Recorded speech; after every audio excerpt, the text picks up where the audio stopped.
Let's dive on into Keeneland for Friday. Thanks so much for hanging out with us here, folks, as we take a look at the daily racing form past performances for Friday, April the 14th over at Keeneland. I'll roll through the card and just pick out a few races where I have some opinions on some price horses that might be worth your inclusion. So like always, I'll recommend Daily Racing Form, drf.com, for the past performances. That's the place that I go whenever I'm researching the races, whenever I'm handicapping, whenever I'm doing all my prep work, drf.com. And I like the formulator style past performances because they make it very easy for you to click on a chart, click on a race replay to find trainer statistics, pedigree information, anything you need right at your fingertips within a click or two. Let's get to Friday. Let's get right into race number 1. And let's take a look at Sweet Cherry Pie, the number 2 in here. This horse is 8-1 on the morning line. Now, looking at Sweet Cherry Pie, that debut race has come back live. So we can take a look at the chart right off the bat and see that the March 4th race was won by a horse named Scotland, who's a Bill Mott first-time starter. So debut winner. Runner-up in that race was a horse named Let It Ride. They came right back to win their next start in a maiden special weight over at Aqueduct. So we've already seen one horse come back to win next out, and the winner of this race that hasn't been defeated yet and won first time out of the box. So Sweet Cherry Pie exits a strong race at Gulfstream Park. And if you kind of dive into the race, we can take a look at Sweet Cherry Pie, who's the number 6 in here. And you'll see just not a really great start, just a little bit slow out of the gates, kind of a little unprepared. And now first time out of the box, you get squeezed out of a spot, and Sweet Cherry Pie is last early. Now, is able to recover in between horses and moves up pretty nicely. And so I like the fact that this horse seems to have some natural speed, but that slow start right off the bat, don't be shocked to see Sweet Cherry Pie and with the blinkers on, showing even more speed in here, drawn down towards the inside. But not a bad effort, and was sitting pretty close, two path about 2 lengths off, then's able to get down to the rail and was up to second in the early stretch here before tiring and fading. You see the 6 move down to the inside all the way up into the second spot. And I thought this was a fine effort from this horse first time out. You'll see the 6 like moves up around into striking range and just wasn't quite as good as those top 2. And we looked at those top 2. They might be a nice 2. This horse does fade and finish 4th. But remember, this was going 7 furlongs, and this was just the career debut. I thought that was a good effort from Sweet Cherry Pie. I'm expecting more from this one. Second time out now for trainer Rusty Arnold, who's awesome with second time out horses. So if you take a look how this barn does with horses making their second start, just like a very simple stat, second career starters. Look at the last 5 years. 24 for 136, 18%, and a $3.24 ROI.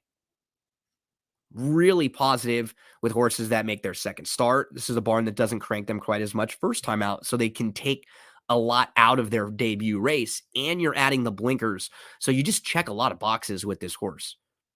Showed a little bit more speed than it might look on paper, now adds the blinkers. The race has come back live, and this barn is very good second out. Lots of little things.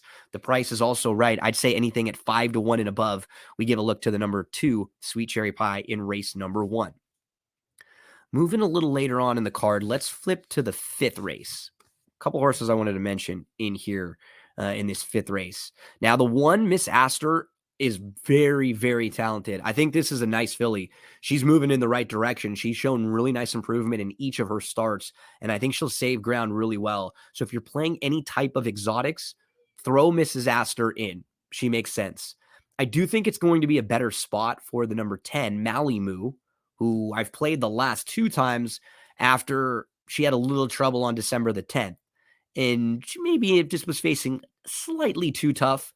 But both of those races came back live. When I say live, I mean the horses following that have come back in their next race and run well. Papilio just won the Appalachian, and who was right behind Papilio? Cairo Consort. And so they were second and third, and they came right back and ran first and second in a graded stakes race, and they were right on the wire again next to each other. So this is class relief for Mally Moo, no doubt about it. The horse who's a price who I think is kind of fun is the number 9, Clever Joke. Now, if you look at Clever Joke's debut at Saratoga, the winner of that race was a nice one. And in that debut race, there were 3 next out winners. The winner came back and was third in the Grade 1 Alcibiades, was only 8-1 in that race, and then was only less than 7-1 in the Breeders' Cup, Juvenile Fillies Turf. 3 other winners in that race. Then in career start number 2, we had Clever Joke run into a horse named Mission of Joy. And there were also 3 next out winners in that December 3rd race. Clever Joke was one of them. Mission of Joy has now won 3 races in a row and just won the Grade 3 Florida Oaks. So look at the races that Clever Joke comes out of in the first 2. Had legitimate trouble, was away slowly, then off a couple-month break, first start at 3. First start for a new barn, gets Lasix for the first time, and was sitting inside just behind leaders, got shifted around and shuffled back about 3 lengths, was behind really slow fractions, had nowhere to go, and just tipped out and exploded. This horse is intriguing to me, the number 9, Clever Joke. I'm going to throw in exotic, so I'll use the 9 with 1 and 10 in here. See if we can get some big prices underneath at least, but I'm going to use the 9 all over the place. Clever Joke. So that's a look at race number 5. Let's flip to race number 7. A couple more horses that I'll look at on this Friday Keeneland card, April the 14th. Hope all of you have a very nice Friday. So it's a $250,000 stakes race. It's the Limestone, the FanDuel Limestone, 5.5 on the turf. It just looks like there's tons of speed in here. Sassy Nature, really quick, gotta go. Imagine that My Sweet Affair will be close. You see Accomplished Girl wants to go very, very fast last time out. Stone Silent, really, really quick. You continue on, you see horses like American Apple, who probably want to be pretty close in here. You have Twirled, who also wants to be close. And then on the outside, more speed. So there looks like there should be a really, really good amount of speed in here. I think it sets up very well for the number 6, Just a Care. So Just a Care's debut was back in June of 2022 and then was off for a long time. So it's really tough to use the debut as a gauge because something probably happened that day for this filly to have been off for that much time. But she shows back up in February, first start at 3. She wins nicely, sits off the pace. Then they step up and try Stakes Company. And she just runs behind a horse who gets the jump on her, who's able to sit a more tactical trip. I think in this race, you may want the horses that are going to be coming from more out of it. So I feel like Just a Care, third start off the bench. Again, we're going to Arnold. How about that? Hoping for a big day for Arnold. Just a Care, 8-1 on the morning line. I thought about 6-1 or so is fair on Just a Care. Now you have the 9th race, which is the Grade 1 Maker's Mark, and there will be a big-time favorite in here. That will be horse that we've seen in the Breeders' Cup back-to-back years. Modern Games, 3-5 on the morning line. No doubt the horse to beat. I do think if you are trying to beat this horse, or if you're looking around in this race, the wild card to me is the 5, Dr. Zemp. This could be a very, very nice horse too.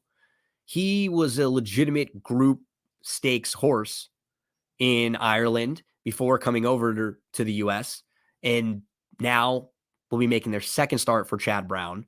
The U.S. debut was excellent. It was really good. It was visually impressive. It was a step slow, but he just sort of moved up to 5th inside, was 3 off. He just tipped to the 2-path, 3 wide and around. I mean, they just sort of shook up the reins a little bit and then geared this horse down late. It was really nice. Upside for this one as a group stakes winner, seeing if they can get a big Grade 1 win here in the second start now in North America. So Dr. Zemp for me would be the wild card there. One more to look at on the Friday card at Keeneland in race number 10, the number 1, Mr. McGregor. So debuts at Saratoga back in August, and then following that race is off from August to March. So I'm not really using the debut and being too hard on him for that. I actually did like the return race on March the 18th. Now, he was defeated by 13 lengths, but he had a good start. He settled second, about 2 or 3 lengths off. He made an early move up to contend, and he was trying to get to the front end, and he just tired. They went quick to that half mile there, really quick, and that was his first start since August. And that was his first start as a 3-year-old. Now he goes second start off the bench. He has a nice inside draw. So I could see him on the lead, but I would prefer if he was sitting like third in here. Looks like there might be 1 or 2 others with some speed. So Mr. McGregor could offer you some nice value in here. The number 1, Mr. McGregor, 15-1 on the morning line. So some plays for you at Keeneland on Friday. Best of luck in all of your wagers there. Remember to come give us a follow on Twitter. It's me, Gino B. Make sure to head to DRF for all of the past performances you need and any help handicapping the races. And that's what G Said podcast will always have all this information in just the full audio form on the podcast. So make sure to download that podcast anywhere you get your podcast and subscribe to That's What G Said. Thanks so much. Good luck this weekend.